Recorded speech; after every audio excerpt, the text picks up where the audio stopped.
Hi everybody, it's Mark Shelshire. This is the Mark Art Show coming to you from Galeria de las Islas in Metro Manila, Philippines. And I'm standing in front of two of Austin's paintings here. I'll bend forward so you can see them both. They're very different paintings.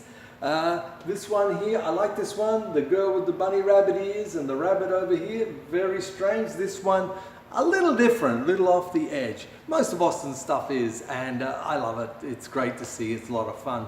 Now, I had a question, and I want to answer the question because it leads into yesterday and the things that I'm talking about being different. The question was this: so why do people buy $175 factory artwork at a retail store on impulse, but not an original artwork on canvas by a local artist? Why is this? Okay, friends, now, there's a lot of things happening here. There's a lot of things going on. Now remember, the average person out there does not buy original art. You think of how many people's houses you've been into who are not in any way influenced by the art world, and how many original paintings have you seen in those houses, and if they are in those houses, most of it was a gift from a relative or a friend. So the average person never considers that they would buy original art, and there's a reason for that. You see, it's the story they tell themselves. The story they're telling themselves is when they go into the store is where they normally buy things. They could trust the store, they like that store, so they go in and they buy that painting. Now, they're not buying original artwork. Most times, if you could walk up to these people and speak to them about why are you buying this painting, it would be things like, well, it matches the settee, it matches the curtains, it'll fit in with my overall color plan for the room. So they're not buying art, they're buying a decor thing that they can throw away in the years to come, just like when they change their curtains.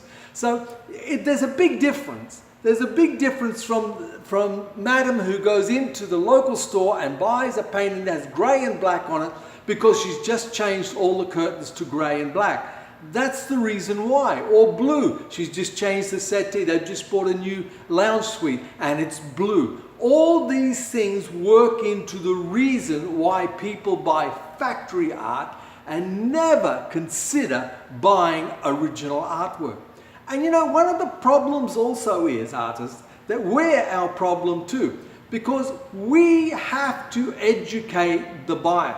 We have to educate people who come to the market or wherever we are and educate them about original artwork.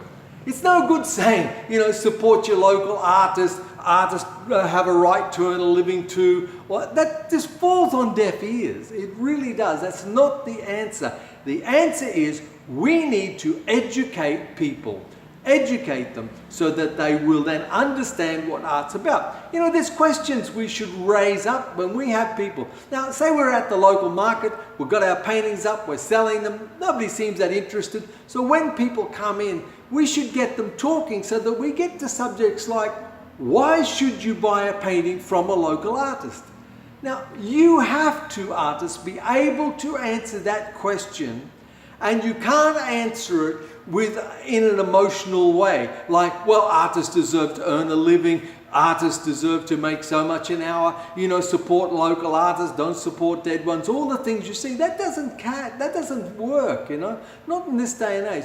You've got to have a good reason why people should buy local art, and it will all come down to value and quality, what they perceive as good value and what they perceive as quality work. Now, like this, if I had a customer in here today who really loves traditional landscape and I showed them this work, they would not perceive value and they would not perceive quality.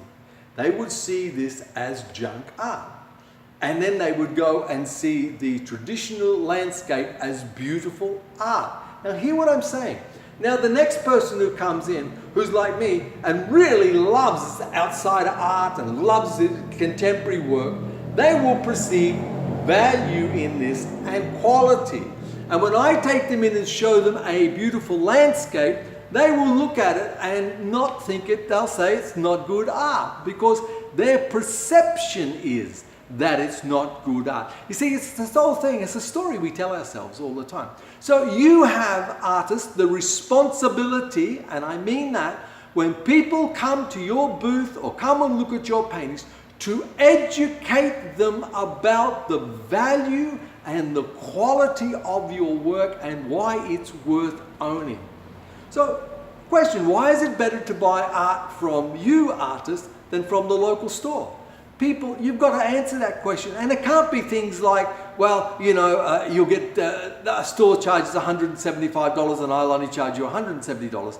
You've got to talk about the production of the art, how yours is lovingly made by you in your studio in this town, and this is made by millions, by some people who are not artists. They're just technicians who know how to paint the grey piece, and the next one knows how to paint the black piece. And if you put it like that, then people understand that there's more value in you than in the junk art they buy out of China. But nobody explains this. We make it too emotional. We get angry and upset, and then we rail against the wind, and we become like Don Quixote, and we want to fight the windmills, and it doesn't work. It just doesn't work.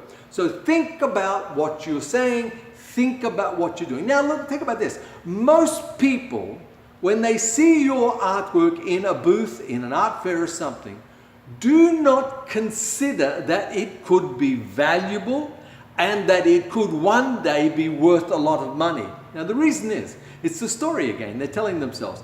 They have been educated through television, books and movies that the great art is in museums and in high-end galleries, which they could never afford to go to. So they have already got a story going into their head that all the valuable art must be in the museums and must be in the high-end galleries. And therefore this art that they're looking at could not ever be valuable art. Therefore again, we have to educate the people. We need to remind people that Picasso, Monet, Pissarro, Basquiat all started selling their paintings on the streets just like us, and in little art fairs and little side alleys, and they were nobodies. People have a lot of trouble considering that Picasso and Monet were once unknown artists, and they were unknown, totally, completely unknown, and today they're famous. We understand the end story. The people who look at your art understand the end story. You've got to tell them the beginning. So you're looking at this work here by Austin, and Austin basically in the world is an unknown artist. I say he's going to be a famous artist. So in 50 years from now, they'll talk about Austin like they talk about Basquiat or Pissarro or something. You know, presuming he goes all the way, okay? Big prediction on my part. But you see what I'm saying? You've got to sell them the story that your art is valuable today and will increase in value as you increase in stature as an artist. That's the story you're selling. You've got to sell that. And you've got to be able to tell people this so that they understand. Because in their head they're saying all the valuable art is in the museums and in the galleries. This can't be valuable. You've got to storytell your life, you and your work. It's so important. Guys, this is what we've got to do. We've got to educate, we've got to influence, and we've got to storytell. You have to tell your story. You have to tell people, but you know, my paintings used to be worth $5, now I get $500 for them. I'm increasing in value. My name's getting better. I can show you books. It's always good to have things around the story. Remember the artist pack? In the artist pack, have the story of your life, where you came from and where you're going. People believe that. They love it written down. They want to see it. Do a video. Show them the process. But you know, too many artists, please don't be offended, would rather cry and, you know, plead, this is so sad, how sorry am I for me? You can't be.